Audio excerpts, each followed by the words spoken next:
So if you have questions, I believe there are people in the audience with microphones. Hi, my name is Nathan. I'm from New Zealand. The conversation is very, very good from the panellists. My question to you, for all three of you, is in New Zealand we're thinking about operating business schools in secondary schools. The reason is to improve financial literacy, social involvement, partnership, management. My question to you, of course, for all three of you, is do you think that is a wise strategy? Thank you.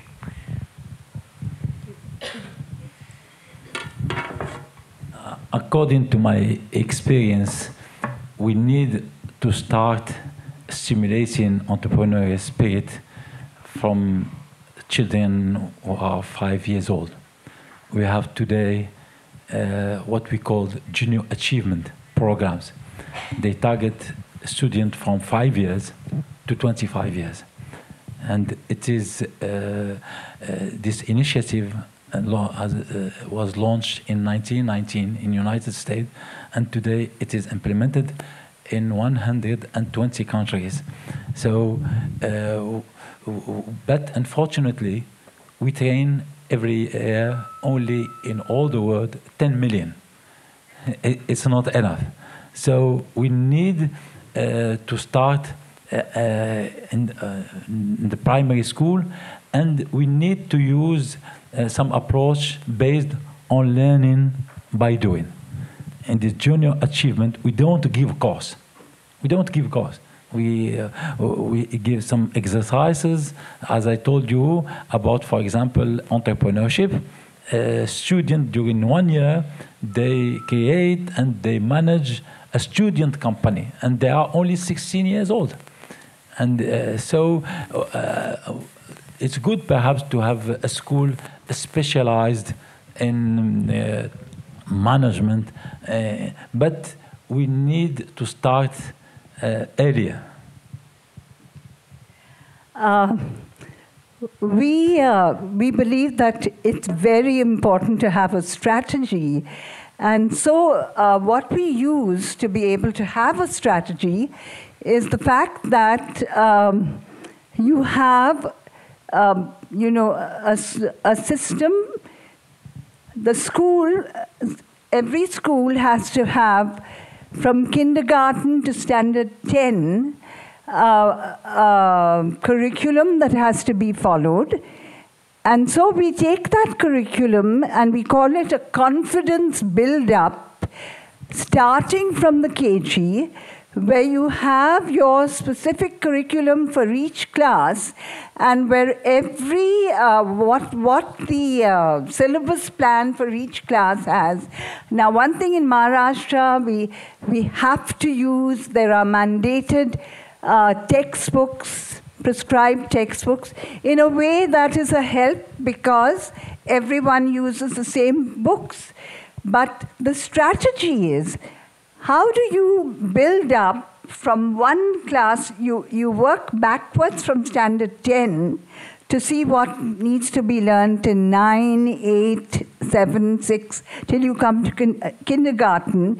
And with that connectivity and linking up, every child, even the struggling learners, should be able to reach the 10th standard without having had to repeat a class or fail. We don't like any child to go through the experience of failure, because if you have a very clearly planned system, a strategy for how you identify right from the start, through a continuous assessment system, the strengths and weaknesses of every student, and you build up every student till they reach the school-leaving stage, you can have very confident learners who have been given a diet, I would say, of confidence and education that makes them lifelong learners. All right. Okay. Right. I think we have another question in the back. Yeah, I'd like to go. My name is Brij Kothari from the Indian Institute of Management in Ahmedabad. I'd like to go to the title of the panel, Redefining the Role of the Social Entrepreneur in Changing the Ecosystem. Now, I believe that the best change agent is the person within the system. The question here is, can you have that person within the system be a social entrepreneur or have entrepreneurial skills? That's one way to do it. The other way to think about it is that can you have social entrepreneurs who have challenged the system or brought new ideas from the outside actually be given positions of power so kind of subplants within the system. Now you have examples of both of those actually. It's harder to see social change agents within a system. So my question to the panel is, which of these strategies do you think actually works, and have you seen that in your own work? I'm afraid I didn't get the last bit of. Would you repeat that, please? Yeah. So just the last part. Yes. Change agents from outside coming into the system as social entrepreneurs, or within the system encouraging social entrepreneurial sides to bureaucrats, for example, within the government. Professor Torres? Well, first of all, the idea of a system is a metaphor. In a way, we are all inside the system and we are all outside the system. It's part of life. But if I understand the first part of the question, which I would like to address, is this. What happened when there is a mandate in government? Well, I remember my participation in the main conference on adult education. And one of the great debates was that governments have an inertia. This inertia is connected with budgets and budget appropriation, and there are dynamics of transformation inside governments in which different segments of the government fight for the same amount of resources that are allocated, in this case, to adult education. And the great question was, how could you, within governments, create alliances so you can move forward, in this case, adult education, as a policy? And that is nobody's land. It's very difficult. It requires so many different ways to approach it. It requires to look at different egos. It requires to look at different ideologies. It requires to look at different subcultures within the different governments.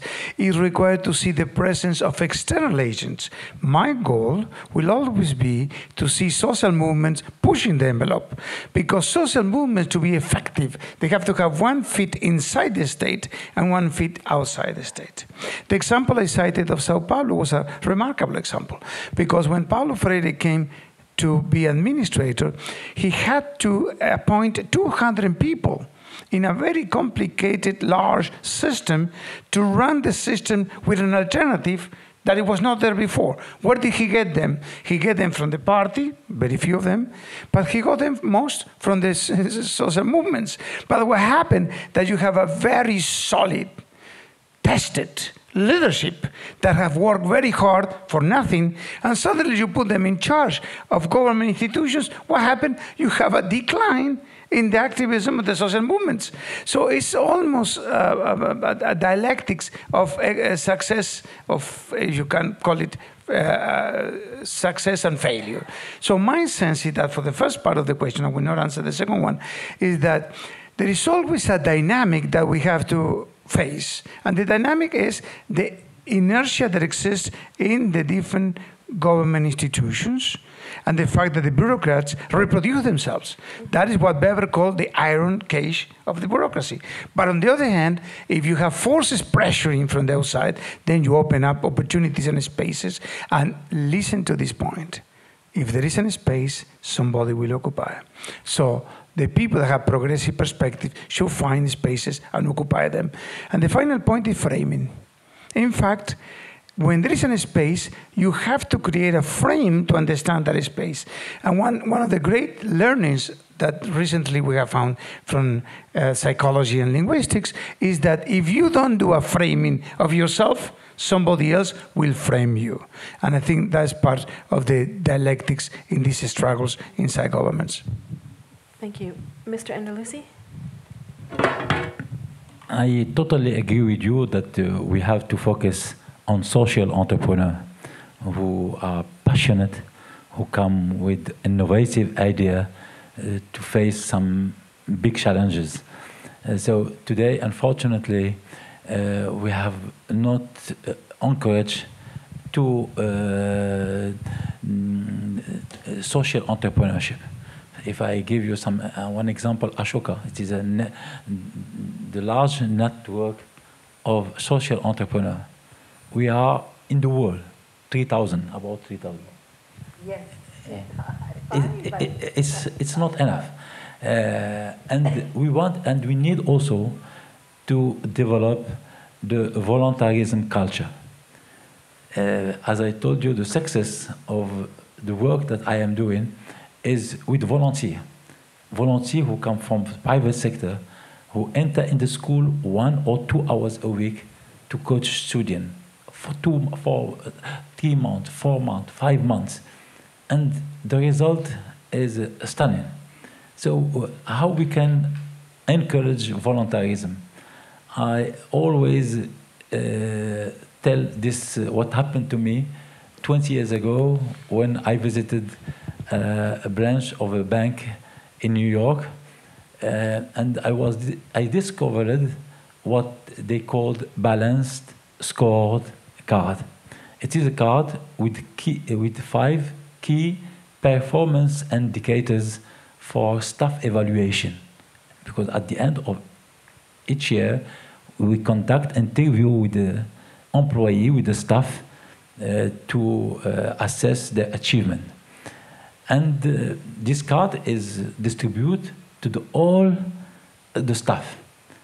And this is what my surprise, among these 5 key performance indicators was service to the community. So before we ask them what they have done for their bank, we start by asking them what they have done for the community. And may this example inspire all businesses. Thank you. Did you want to answer or should we? Okay. Is there another question from the audience? Yes. Good afternoon, everyone. My name is Raudaida from Jordan. My question is for Mr. Andalusi. As a teacher in the classroom, what practical example do I have to train the students to become risk takers so that they become entrepreneurs by the end? I need a practical example as a teacher, how to train the students to become risk takers. Is it clear? I think that what we did in our partnership school business, when we ask business executive to go to school, we always ask him to go with a teacher.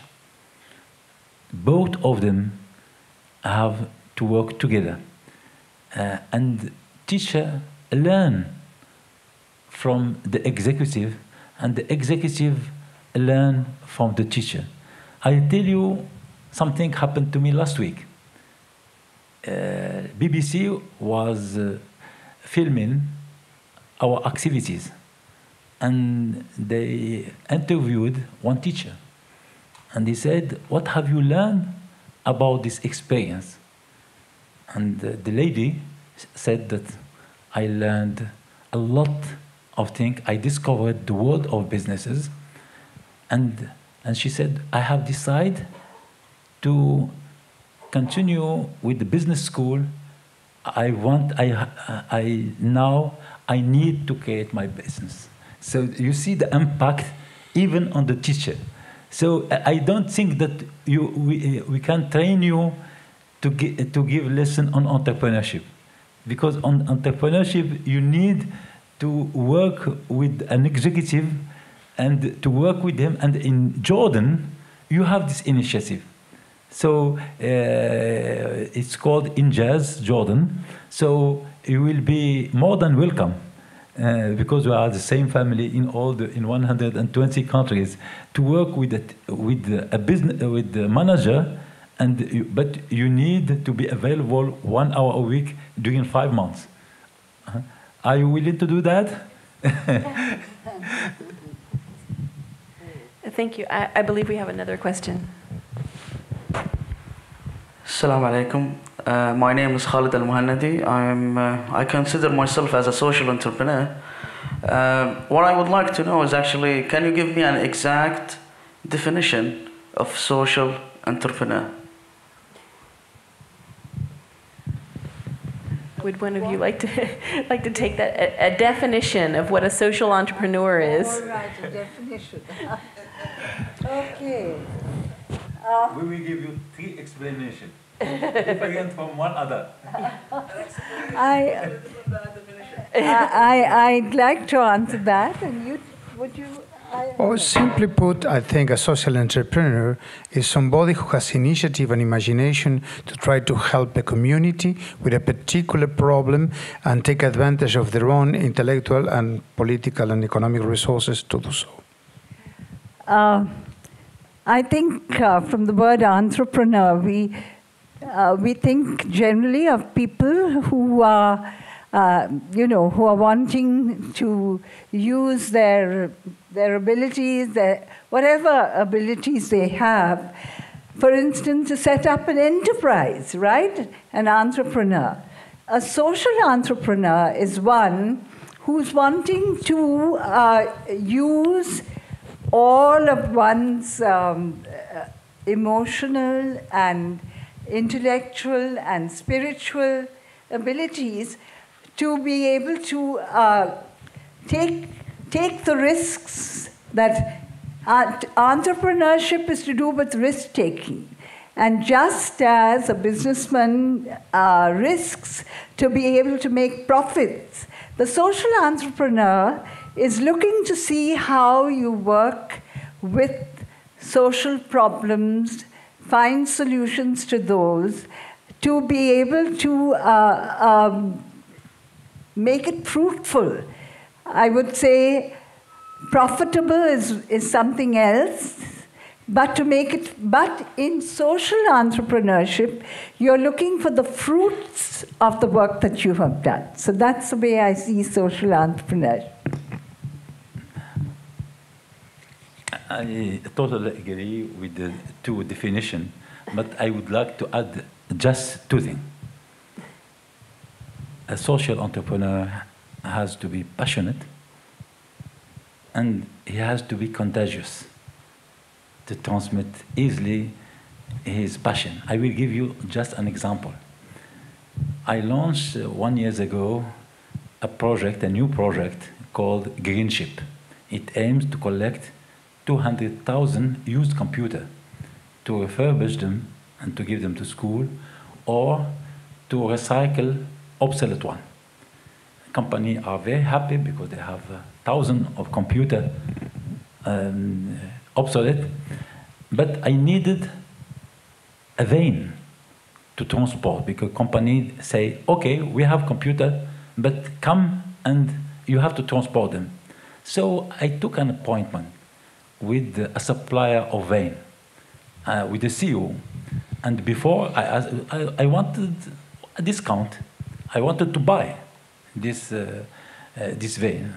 But before I asked for discount, I started with passion, with enthusiasm, speaking about my work. He listened to me 5 minutes or more, and at the end, I asked him to help us and to give perhaps 7% or 10% discount. And he stand up and he say, follow me. I followed him to the showroom. I noticed 5 veins with different size. He said, choose one of them, it's for free.